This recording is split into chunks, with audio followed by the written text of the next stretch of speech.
தண்ணீரம் விடக்கூடாது, சீரகம் எல்லாம் போட்டது தானே. பாருங்க இறைச்சி குழம்பை,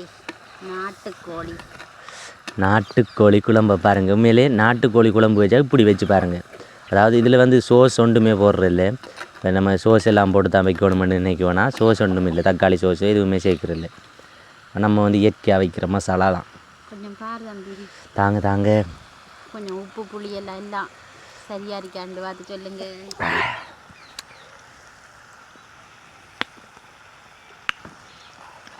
எல்லாம் போதும், வேற லெவல். சரி இறக்குவோம்னே. இறக்குவோம், மிஞ்சி பாருங்களேன். இதை கொஞ்சம் அம்மோஸ் ஒரு கறிக்கு எவ்வளோ மசாலாவை தான் சித்தி போடுறாங்க.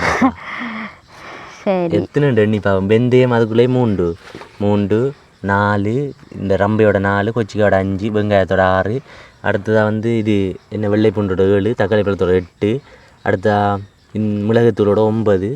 கோழியை பொறுத்தவரையில் நீங்கள் என்ன கோழி சமைக்கிறண்டாலும் சின்ன வெட்டணும். என்ன சித்தி? துண்டா வெட்டணும். ஏண்டா பெரிய துண்டா வெட்டினா அந்த உப்பு, அதில் புளி நம்ம போடுற மசாலா எல்லாமே வந்து ஊறாது. அதாவது இறைச்சியை பார்த்தில இப்படி இருக்குண்டு. ஆனால் இப்படி நீங்கள் வந்து பாய்லரை மட்டும் வாங்கி கொண்டு சமைக்கிறத விட இப்படி நாட்டுக்கோழி யார்கிட்ட இருந்தாலும் வாங்கி சமைச்சு பாருங்கள். இங்கே பாருங்கள், முட்டை இருக்குது, அடுத்ததாக வந்து அதில் ஈரல், அடுத்ததாக வந்து கொழுப்பு, அடுத்ததாக வந்து இந்த கல்லீரல். இங்கே பாருங்கள் எப்படி இருக்குண்டு. குழம்பு வச்சா இப்படி சமைக்கணும் சமையலுண்டா. வணக்கம் டிஎம்எஃப், நான் உங்கள் ஆசன். நான் உங்கள் மாலினி. இன்றைக்கு வந்து பார்த்தீங்கன்னா நாட்டுக்கோழி அடிச்சு குழம்பு வைக்க போகிறோம். என்ன சொல்லி அதோட என்ன மற்றது? இது குப்பைக்கீரை சுண்டல். இந்த குப்பைக்கீரையை வந்து பார்த்தீங்கன்னா எங்களுடைய தோட்டத்துக்கு மிளகாய் கண்டு வச்சுருக்கோம். அதுக்கு இடையில் வந்து எடுத்துதான் இந்த குப்பைக்கீரை. அதாவது தோட்டங்களில் வந்து கிடைக்கும் ஒரு நல்ல முகிலிகை. என்ன முகிலின்னு சொல்கிறது? என்ன ஒரு மூலிகை தாவரம் தான் இந்த குப்பைக்கீரைன்னு சொல்லுவாங்க இஞ்சாலே. எனக்கு சரியாக தெரியல. ஓகே, அதோட நம்மளுடைய தோட்டத்தில் வளர்ந்த நாட்டுக்கோழி. உங்களுக்கு தெரியும், நம்மளுடைய தோட்டங்களில் வந்து நாட்டுக்கோழி வளர்க்குறோம். அப்போ அந்த நாட்டுக்கோழியில் வந்து பிடிச்சி எடுத்துட்டோம். அதாவது இறைச்சி கண்டு வளர்க்குற கோழி இது. நம்மளுடைய யூடியூபுக்கு புதுசாக வந்துக்கு நீங்கள் சப்ஸ்கிரைப் பண்ண மறந்துட்டீங்கன்னா சப்ஸ்கிரைப் பண்ணி அப்படியே பெல் பட்டனை கிளிக் பண்ணுங்கள். அப்போ தான் நாங்கள் போடுற வீடியோலாம் உங்களுக்கு உடனே நோட்டிஃபிகேஷனில் வரும். இப்போயான சாப்பாடுகள் சாப்பிடணும்னு ஆசைப்படுற நீங்கள் மறந்துடாம நீங்களும் வரலாம். நீங்கள் சாப்பிட்றதுக்கு கமெண்டில் வந்து சொல்கிறீங்க, ப்ரோ நாங்களும் வருவோம்ண்டு. ஆனால் யாருமே வார மாதிரி இல்லை, ஒன்றுமே பிரச்சனை இல்லை. நீங்களும் வந்து எங்களுடைய சமையலில் வந்து கலந்து கொள்ளலாம். இப்போ வாங்க வீடியோக்குள்ளே போகலாம். நாங்கள் வந்து கோழியை உரிச்சு எடுத்துட்டோம். கோழியை உரிச்சிட்டு அப்படியே கோழி ரத்தம் எல்லாம் பறக்கும் தானே, அப்படியே குளிச்சுட்டு அப்படியே ஃப்ரெஷ்ஷாக வந்துட்டோம். இனி வந்து சமையல் தான் சமைச்சு நீ சாப்பிட்றான் சித்திர கையால். என்னென்னு பார்த்தீங்கன்னா நிறைய பேர் வந்து கேட்டுருந்தீங்க, நாட்டுக்கோழி வீடியோ போடுங்க ப்ரோ, நாட்டுக்கோழி குழம்பு வீடியோ போடுங்கன்ட்டு. உண்மையிலே நிறைய பேருக்கு ஆசை போல் இருக்குது. ஒன்றுமே கவலைப்பட தேவையில்லை. நீங்கள் வந்து அங்கே பாய்லர் கோழியில் தான் சாப்பிட்டுப்பீங்க, நாட்டுக்கோழி சாப்பிட்லாம், கவலைப்பட தேவையில்லை, நீங்கள் வந்து சாப்பிடலாம்.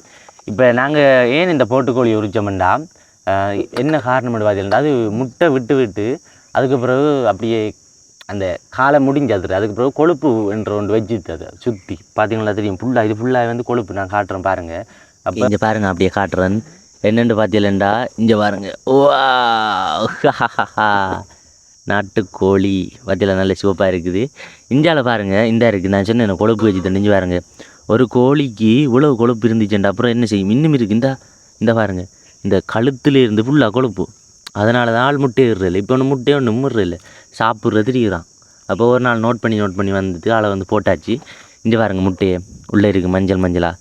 இது வந்து விட வேண்டிய முட்டை விடுதில்லை. என்ன பிரச்சனை தெரியல. இஞ்சி இதெல்லாம் வந்து கொழுப்பு, இது வந்து ஈரல். ஓகே, பயங்கரமாக சமைப்போம். நான் தான் இப்போ வெட்ட போகிறேன். சமையல் ஒன்று போடுவோம், நல்லா சாப்பிட வாருங்கள் எல்லாருமே அங்கே சாப்பிடனே. நாட்டுக்கோழி சமையலுக்கு எல்லாருமே வாங்க சாப்பிட. கோழி வெட்டி எடுக்கிறதுக்கு இடையில நான் வந்து குப்பைக்கீரையை சுண்டப்புறம் சுண்டினதுக்கு பிறகு கோழி குழம்பு வைப்போம். நான் சுண்டி எடுக்கிறேன், நீங்கள் கோழியை வெட்டி எடுங்க. இப்போ அதுக்கிடையில் பார்த்தீங்கன்னா சித்தி இஞ்சால அரிஞ்சு எடுத்துட்டாங்க குப்பைக்கீரையை. நான் கோழி வச்சுட்டு வார நேரம் இந்த குப்பைக்கீரையை வந்து அரிஞ்சுட்டாங்க. இங்கே பாருங்க எப்படி இருக்குன்னு பாருங்க. கீரை நீட்டாக வெளியாக்கி நான் வெட்டி அரிஞ்சு எடுத்துட்டேன். அதுக்கு பிறகு கொச்சிக்காயும் உப்பும் போட்டு அவிய வைக்க போகிறோம். அவிய வைக்கணுமே. வேறு லெவல் டேஸ்ட்டாக இருக்கும் இந்த குப்பைக்கீரை. அதாவது இந்த கோழி இறைச்சியை விட குப்பைக்கீரை தான் பயங்கர டேஸ்ட்டாக இருக்கும். கூடிய சீக்கிரம் நாங்கள் ஒரு கட்டிங் போட்டு வாங்கணும் சித்தி.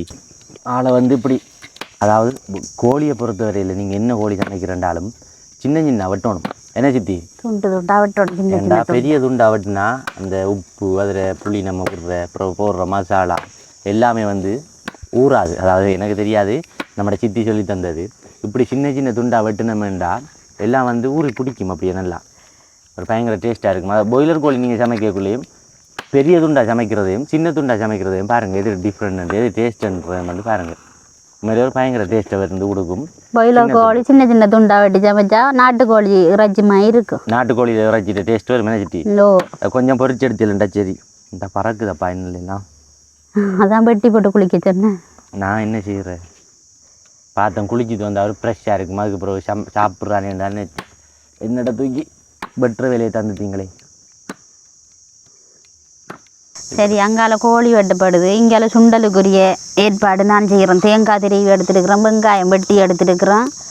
இப்போ சுண்டலை அந்த இது அவிய வச்சது பார்ப்பேன் கொஞ்சம் கொதிச்சித்து அவிஞ்சித்துது இல்லைங்க. நிறைய அவிக்க விடக்கூடாது, அவிஞ்சித்தண்டா கூடாது சுண்டல். கொஞ்சம் அரைப்பச்சையில் சுண்டுனா தான் நல்லா இருக்கிறது சுண்டல். அதிலிருந்து அரைப்பச்சையில் சுண்டப்புறேன் நான்.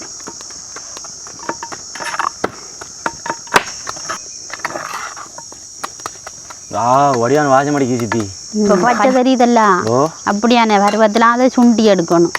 கூடாமல் இருக்குங்க, அவிஞ்சித்தண்டா கூடாமல் இருக்கும். இப்போ தேங்காயும் வெங்காயமும் போட்டு நான் அதோட சேர்த்து சுண்டப்புறேன்.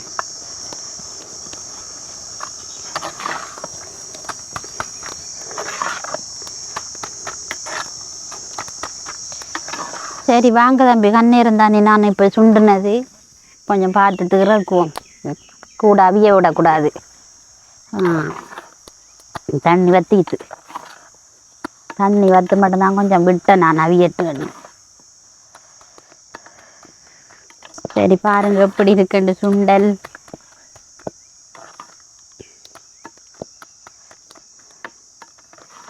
இறக்குவோனே. ஆமாம் சரி இறக்கும். ஓகே, இப்போ வந்து பார்த்தீங்கன்னா இறைச்சி அரிஞ்சு முடிஞ்சுது. அப்படியே வந்து காட்டுங்க இங்கே நாட்டுக்கோழி இது வேலை முடிஞ்சுது. இங்கே பாருங்கள், இது வந்து பார்த்தீங்கன்னா அதுக்குள்ளே இருந்த முட்டை 4 முட்டை, அதாவது 3 சின்ன சின்ன முட்டையும் ஒரு முட்டை 4 முட்டை இருந்தது. அதோட இது போல் வந்து கொழுப்பு, இதால் தான் அந்த முட்டை வந்து குறைஞ்சது. அடுத்து வந்து பார்த்தீங்கன்னா இது வந்து கல்லீரலை வந்து நாங்கள் சின்ன சின்ன அரிஞ்சிருக்கோம் வேண்டாம். இதில் வந்து உப்பு புளி எல்லாம் ஊறாது, உள்ள கடும் டைட்டாக இருக்கும். அடுத்து வந்து பார்த்திங்கன்னா ஈரலையும் வந்து நாங்கள் சின்ன சின்ன இப்படி அரிஞ்சு வச்சுக்கோம். அப்போ அந்த டேஸ்ட் வரும். இங்கே பார்த்தீங்கன்னா இறைச்சியை பாருங்கள் எவ்வளோ சின்ன சின்ன வெட்டி இருக்க மாட்டோம். இப்படி வெட்டி எடுத்துட்டா ஒரு பயங்கர டேஸ்ட்டாக வரும். ஓகே, இந்தியாவில் வந்து பார்த்தீங்கன்னா சித்தி இப்போ வெங்காயம் பற்றிட்டாங்க. அடுத்ததாக வந்து தக்காளி பழம், அடுத்தது பச்சை மிளகாய், அடுத்தது கறிவேப்பிலங்க பாருங்க. கறிவேப்பிலையை தோட்டத்துக்குள்ளே நானாக முறிச்சு எடுத்துட்டு வந்தேன். நான் கந்தா உடைச்சிட்டு வந்திருக்கிறேன் இன்றைக்கு. அதை அப்படியே தூக்கி காட்டுங்க. என்னடா இறைச்சி கறியண்டா பச்சை கறிவேப்பிலை சுவையாக இருக்கணும்ட்டு நிறைய முறிச்சிட்டு வந்துருக்குறோம். இங்கே பாருங்க, இப்போ ரம்பையில் அடுத்ததா ரம்பையிலை இறைச்சிக்கு நிறைய சாமான் சேர்த்து கொள்ளணும். இறைச்சியை பார்த்தில இப்படி இருக்குண்டு. ஆனால் இப்படி நீங்கள் வந்து பாய்லரை மட்டும் வாங்கி கொண்டு சமைக்கிறத விட இப்படி நாட்டுக்கோழி யார்கிட்ட இருந்தாலும் வாங்கி சமைச்சு பாருங்கள். இங்கே பாருங்கள், முட்டை இருக்குது, அடுத்ததாக வந்து அதில் ஈரல், அடுத்ததாக வந்து கொழுப்பு, அடுத்ததாக வந்து இந்த கல்லீரல், அடுத்த இதயமும் கூட இருக்குது. இந்த அடுத்ததாக வந்து இறைச்சி எலும்பெல்லாம் சேர்ந்து நல்ல டேஸ்ட்டாக இருக்கும். இங்கே பாருங்கள், கறிவேப்பிலையை பாருங்கள் எப்படி இருக்குண்டு. கொஞ்சம் பச்சையாயும் போடணும் கறிக்கு, ஆனால் தாளிச்சும் போடணும். இப்போ வெங்காயம், தக்காளி பழம், மிளகாய் எல்லாம் வந்து பச்சையாய் கறி கொதிக்கக்குள்ளேயும் கொஞ்சம் கொஞ்சம் போடணும். போட்டது பிறகு இது தாளிச்சும் போடணும். தாளிச்சும் போடணும். அப்போ கறி நல்ல சுவையாக இருக்கும். அடுத்த நம்ம மிளகாய் தூள் அடிக்கிற வீடியோ வந்து போடணும் மண்டல சித்தி. கூடிய சீக்கிரம் வந்து நாங்கள் இந்த வீடியோவும் போடுவோம். இங்கே வந்து பாருங்கள், இங்கே இது வந்து நம்மளுடைய தயாரிப்பு. இப்படி நாங்கள் இதை எப்படி செய்கிறோன்னு உங்களுக்கு சொல்லித்தரோம். அதாவது நீங்கள் எந்த நாட்டில் இருந்தாலும் ஈஸியாக வந்து நீங்கள் எப்படி தயாரிக்கலாம். ரம்பலை வெட்டுறேன் இப்போ நான் எல்லாம் எடுக்கணும். வெட்டி எடுத்தது பிறகு தான் தாளிக்கலாம். அப்போ தான் ஈஸியாகவும் இருக்குமே. ஒரு ஒன்றுண்டா செய்து ஒன்றிக்கல எண்ணெய் விட்டு இது தாளிக்கக்குள்ளே. ஆமாம் ஆமாம். இப்போ இன்னும் சீரகம், சின்ன சீரகம், பெருஞ்சீரகம், மிளகாய் குத்தணும், வெள்ளைப்பூடு குத்தி எடுக்கணும். உரல்ல போட்டு தான் என்ன. நான் இப்போ வந்து மிளகு குத்தி எடுக்கப்புறம் மிளகு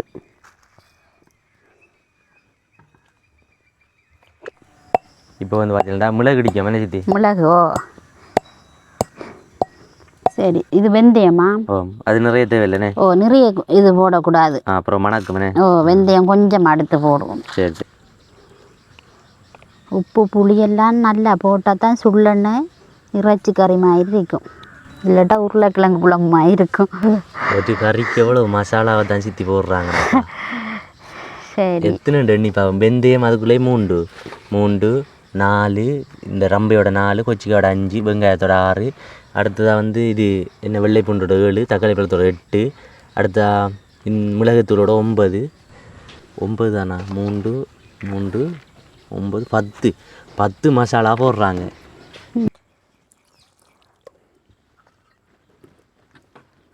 அடுத்ததாக நம்ம என்னென்னா முட்டையை வந்து வேறு அடுப்போம். ஏன்டா இந்த எலும்பு குத்தி எல்லாம் உடைஞ்சிடும். முட்டையை வேறு அடுப்போம். எல்லாருக்கும் பாருங்க 3 முட்டை, ஈரலையும் அடுத்து வைங்க. 4 அதோட ஈரல் இதெல்லாம் வந்து வேறையாக போடலாம். ஈரலை வந்து வேறையாக அடுப்போம். அடுத்து இந்த கொழுப்பு வந்து பார்த்தீங்கன்னா நீங்கள் தேங்காய் எண்ணெயோட சேர்த்து இதை போடலாம். அதே வந்து வேறையாக அடுப்போம். அதை வந்து வதக்குறதோட வைப்போம். 2வது தேங்காய் எண்ணெயோட சேர்த்து போடலாம். அடுத்து இந்த மாங்காய் தேங்காய் என்ன சித்தி இது கல்லீரல் என்ன செய்ய அதெல்லாம் இதுக்குள்ளே ஓடுங்க, அதெல்லாம் போடலாம் என்ன நாங்கள். அடுத்ததாக இதயத்தையும் வந்து இதோட வைங்க ஈரலோட, அதுவும் வந்து ஒரு சட்டான, அதனால் அதே வந்து இதோட வைப்போம். ஓகே இப்போ மண் சட்டி வைக்க போகிறோம். மண் சட்டி கொஞ்சம் சூடாகணும். சூடாகினதுக்கு பிறகு தான் எண்ணெய் விடுறேன். மண் சட்டி சமையல் தான் என்ன சித்தி? ஓ மண் சட்டி சமையல் தான். கொஞ்சம் சட்டி சூடாகட்டுனே. ஆமாம் மண் சட்டி சமையல். அடுத்த விறகு அடுப்பு, அடுத்தது செங்கல். பாருங்களேன் செங்கல் தான் அடுப்பும். அடுத்த விறகு. கேஸ் அடுப்பில் சமைச்செல்லாம் பழக்கம் இல்லை. மண் தானா இதில் இருக்கிற ஃபுல்லாக மண். சட்டி மண், கல் மண். மற்ற கேஸ் அடுப்பில் என்ன செய்யணுமா, கொஞ்சம் கொதிச்சு வேகமாக கொதிக்கும். வேகமாக கொதிச்சு இறக்குனான்னு சொல்லி சொன்னால் ருசி இல்லாமல் இருக்கும் கறி. அந்த டேஸ்ட் வேறு. அது நான் 1 மாதம் கேஸ் அடித்து சமைச்சு பார்த்தேன், ஒரு இது வருது இல்லை. அதுக்கு பிறகுதான் நான் விறகு அடுப்பில் சமைக்க. அதுதான் சித்திக்கு என்னத்துக்கு இப்போ கேஸ் அடுப்பு. இங்கே பாருங்க இந்தியாவில் ஃபுல்லாக பார்த்தீங்களேண்டா இவ்வளவு மரம் இவ்வளவு இடம் இருக்கேக்குள்ள என்னது கேஸ் அடுப்பு. இங்கே பாருங்க சேனக்காடு வயல் இப்படி ஒரு இடத்துல என்னத்துக்கு தான் கேஸ் அடுப்பு. கேஸில் சமைக்கிற சாப்பாடு டேஸ்ட்டாக இருக்காது. அதனால தான் அதை வந்து நாங்கள் இப்படி சமையலுக்கு பழக்கி எடுத்தோம். சரி சட்டி காயுது, நான் எண்ணெயை விடுறேன். சரி அதாவது முக்கியமானது நம்ம வந்து இந்த தாளிக்கிறது தானே எல்லாம் பார்க்கணும். அதாவது எப்படி தாளிக்கிறாங்கன்றது இதில் தான் அந்த வாசனையே இருக்குது. ஏண்டா இவ்வளோ இதுவும் போடுறாங்கன்றக்கே இது ஆர்டர் படி போடுறாங்கன்ட்டு நமக்கு தெரியாது தானே. அப்போ அதில் தான் இருக்குது விளக்கம். சரி எண்ணெய் விட்டு கொஞ்சம் நேரம் கொதிச்சுட்டு வெங்காயம் போடுறேன்.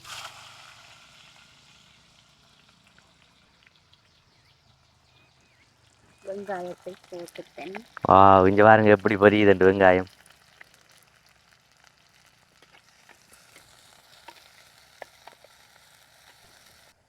இந்த கொழுப்பையும் போடுவேன். கொழுப்பையும் எண்ணெயோட போட்டுக்கணுமா? பரவாயில்ல இப்போ போடுவோம் நம்ம. இப்போ போடுவோம், அது பொரியும்.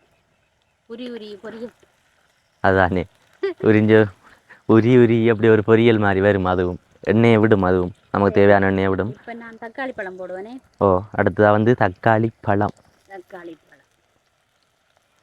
பழம் வந்து சித்தி இன்னும் வச்சிருக்காங்க. அதாவது கறி இறக்கைக்குள்ளே போடையாமன்ட்டு சொல்லி தக்காளி பழம் வெங்காயம் எல்லாம் கொஞ்சம் பச்சையாக போடுறதுன்னு.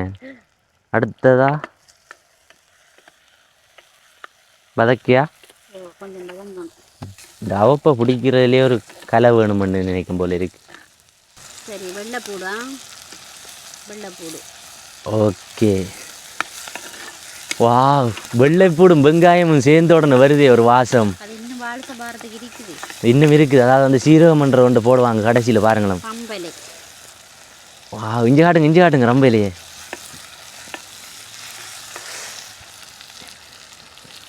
பச்சை மிளகாய். அடுத்ததாக வந்து பச்சை மிளகாய்.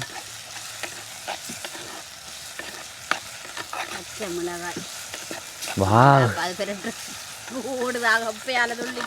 அது புது சமையல்காரன் தானே சித்தி, அதெல்லாம் பார்க்கப்படா நீங்க. அடுத்ததாக கருவேப்பிலையா. இப்போ பார்த்தீங்களா என்ன அதுக்கடையில் இப்படி வதங்கிட்டு யோசிப்பீங்க. என்னென்னு பார்த்தீங்களா சூடாகிட்டு நம்மளுடைய கேமரா சென்சர் வந்து சூடாகினால அப்படியே ஆஃப் ஆகிட்டு, அதுக்கு பிறகு அப்படியே ஆளை குளிராக்கி அப்படியே காய வச்சு அந்த சூடெல்லாம் இறக்கணும் பிறகு தான் இந்த திருப்பி எடுக்கிறோம். அதனால கொஞ்சம் வதங்கிட்டு இங்கே பாருங்கள் எப்படி இருக்குன்னு வதங்க.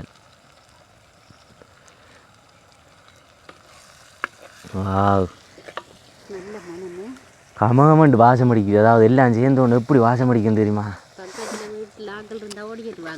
நல்ல காலம் தோட்டத்தில் சமைச்சோடி ஆக்கள் வர மாட்டாங்க போல இருக்கு. அப்படின்ட்டு இல்லை, என்னென்னா ஆக்கள் வரணும் சித்தி எங்களுக்கு.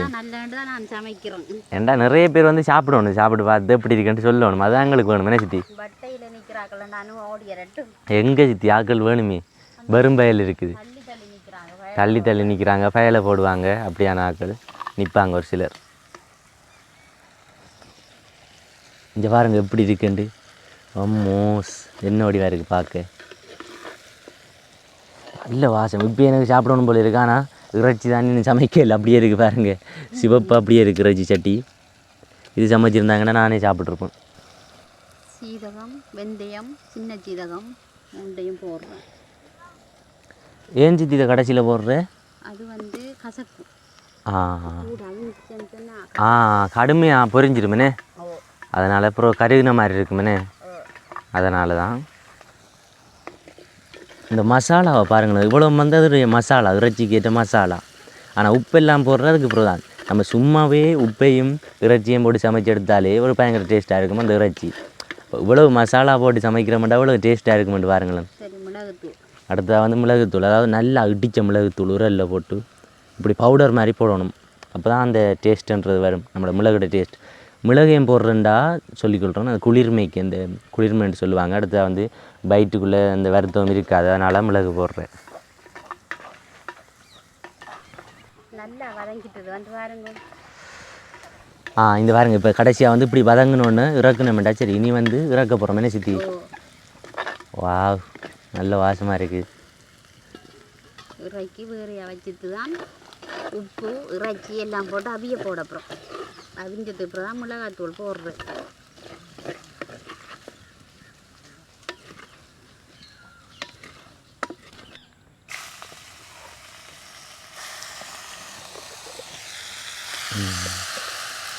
இறைச்சி போட்டு உப்பும் போடுவேன். ஆமாம். அடுத்தது வந்து உங்களுக்கு போதிய அளவு உப்பு போடுங்க. நாங்கள் வந்து கல்லுப்பு பயன்படுத்தியிருக்கோம். கல்லுப்பு தான் சித்தி கூட எடுக்கிறவாங்க. தண்ணி விடுவோமா?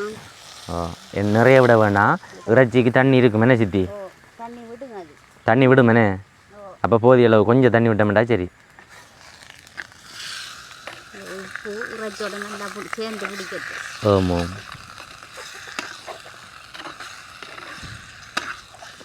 நாட்டுக்கோழியை நினைச்சாலே வாய் ஊறுது.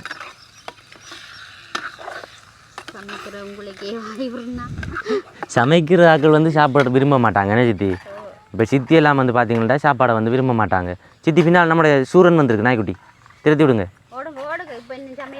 சமையல் முடிஞ்சோடனே வாங்க, ஓடுங்க, ஓடு. ஓகே, இப்போ வந்து அவிய விட்டுருக்கோம். இனி கொஞ்சம் நேரம் மூட விட்டா சரி என்ன சித்தி?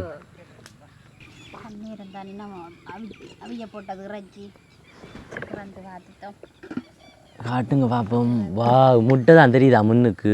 அங்கால பாருங்க முட்டையே, அதாவது ஒரு முட்டை போட்டு இப்போ எனக்கு சாப்பிட்றோ கண்டு கொண்டு அப்படி அவியட்டும். அதை எடுத்து வர அவிங்க. இங்கே பாருங்க, இறைச்சி வந்து நல்லா அவியணும் என்ன? இறைச்சி அவிஞ்சதுக்கு இதெல்லாம் போடணும். தக்காளி பழம் அடுத்து தாளித்து வச்சது எல்லாமே என்ன சித்தி? இப்போ கொஞ்சம் கொஞ்சம் போடுவோம். இப்போ என்னென்னு பார்த்தீங்கன்னா இந்த பச்சையாக நான் சொன்னேன், அதில் வந்து தக்காளி பழம், அடுத்ததாக வெங்காயம், அது ரெண்டையும் வந்து போட போகிறாங்க. தாளித்து வச்சதை வந்து கடைசிலாம் போடுறேன்னே சித்தி? இப்போ கொஞ்சம் கொஞ்சம் போடுவோம். போட்டு கொரக்காயும் போடுவோமா? புளிக்காகனே தேசி புளியண்டா கடைசியில் விட்டு இறக்கலாம் என்ன சித்தி? இப்போ கொரக்கா ஊறணும். ஏன்டா இந்த புளி வந்து இந்த கொரக்கான்னு சொல்கிற புளி வந்து இங்கே அப்படி அவிஞ்சு தான் ஊறும், அதனால தான் அதை முன்னுக்கு போடுறேன். தக்காளி பழம் கூட போட்டுறீங்க, கொரக்காயும் போதும். அடுத்ததாக வெள்ளைப்பூண்டு, அதுலேயும் கொஞ்சம் வச்சுருக்காங்க, நல்லா அரைச்சி இதில் வந்து கொஞ்சத்தை வச்சுருக்காங்க. எல்லாம் கொஞ்சம் கொஞ்சம் பச்சையாக போடணும். ஆமாம், போட்டால் தான் இறைச்சியில் இப்படி செண்டு பிடிக்கும். அது சரி. சரி, இதெல்லாம் அவியட்டும். அதுக்கப்புறம் மிளகாய் தூள் போடுவோம். சரி, தக்காளி பழம் வெங்காயம் எல்லாம் அவியட்டும். அதுக்கப்புறம் மிளகாய் தூள் போடுவோம். இறைச்சி அவியட்டும். கொஞ்சம் கண்ணீரத்துக்கு அவிஞ்சால் தான் எலும்பை விட்டு கலருங்க இறைச்சி. அது அவியட்டும். நான் கொஞ்சம் தேங்காய் பால் கொஞ்சம் புளிஞ்செடுக்கிறேன். இப்போ நல்லா தண்ணி வத்திட்டு கண்டு இல்லை நிறைய தண்ணி எல்லாம் கொதிச்சது. ஆமாம். இறைச்சிக்கு மேலால் தண்ணி தெரிஞ்சது. ஆமாம். ஆனால் இப்போ விளவு நேரமும் இறைச்சி அவிஞ்சி நல்லா தண்ணி வத்திட்டு.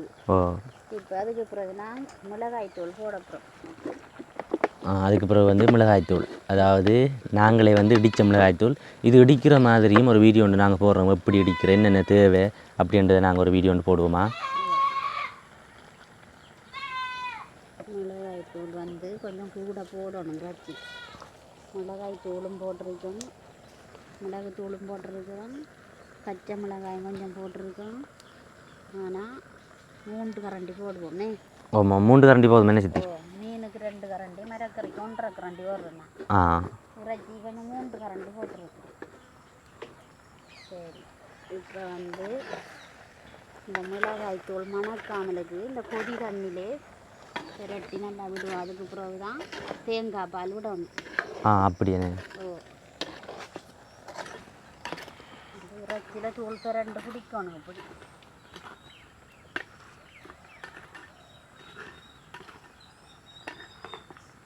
என்ன பாருங்க, ஒரு கோழி ஒன்று வந்து நிற்கி. அவிய விடாமல் நம்ம தூளெல்லாம் போட்டு பிரட்டி வைக்கலாம் இறைச்சிக்கு. ஆனால் இறைச்சி அவியாது, பச்சையாக இருக்கும். நேரம் சொல்லும் அவியறதுக்கு. தூள் பிரண்டு பிடிச்சிக்கண்டு அவிய விடாது. அப்படி ஒன்று இருக்கேனே. அதுக்காக தான் நான் இறைச்சி அவிஞ்சதுக்கு தூள் போட்டு பிரட்டுறோம். இஞ்சி பாருங்க எப்படி இருக்குன்னு இதை பார்க்க. வா, அதோட தேங்காய் பாலையும் மட்டும் வேறு லெவலில் இருக்கும் போல இருக்குது. அதுக்கு பிறகு தான் நம்ம அந்த மசாலா போடுறேன், தாளித்து வச்சது. வேறு லெவல்லே இருக்குது இதை பார்க்குற நேரம். சரி, நான் இப்போ தேங்காய் பால் விட்டு மூட அப்புறம். ஓகே.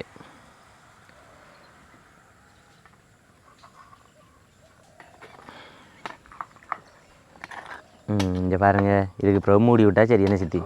மிளகாய் தூள் போட்டு பால் விட்டது கண்ணீரம் திறந்து பார்ப்போம். கொதிக்குது, எப்படி கொதிக்குது.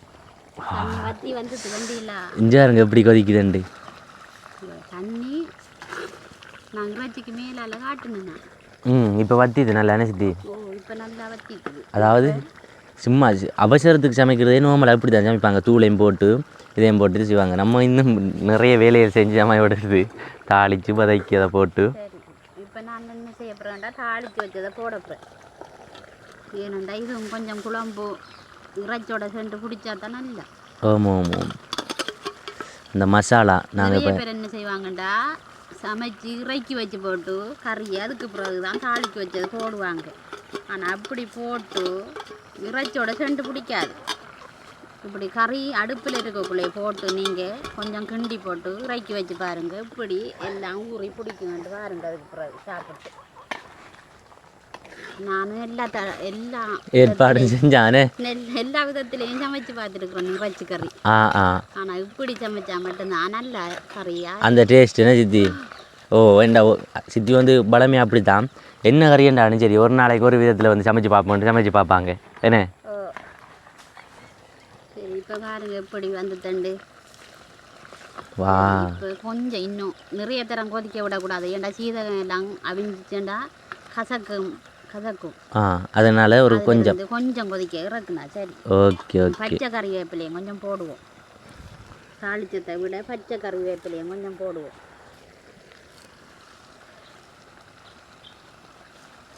சரி, ஒரு குண்டோ வண்டி போட்டு திரும்ப இறக்கிவிட்டா சரி. தண்ணீரம் விடக்கூடாது, சீரகம் எல்லாம் போட்டது தானே. பாருங்க இறைச்சி குழம்பை, நாட்டுக்கோழி குழம்பை பாருங்கள். உண்மையிலே நாட்டுக்கோழி குழம்பு வச்சா இப்படி வச்சு பாருங்கள். அதாவது இதில் வந்து சோஸ் ஒன்றுமே போடுறதில்ல. இப்போ நம்ம சோஸ் எல்லாம் போட்டு தான் வைக்கணும்னு நினைக்குவோன்னா சோஸ் ஒன்றும் இல்லை, தக்காளி சோஸ் எதுவுமே சேர்க்குறதில்ல. நம்ம வந்து இயற்கையாக வைக்கிற மசாலா தான். கொஞ்சம் பாரு தம்பி, தாங்க கொஞ்சம் உப்பு புளி எல்லாம் சரியா இருக்காண்டு பார்த்து சொல்லுங்க.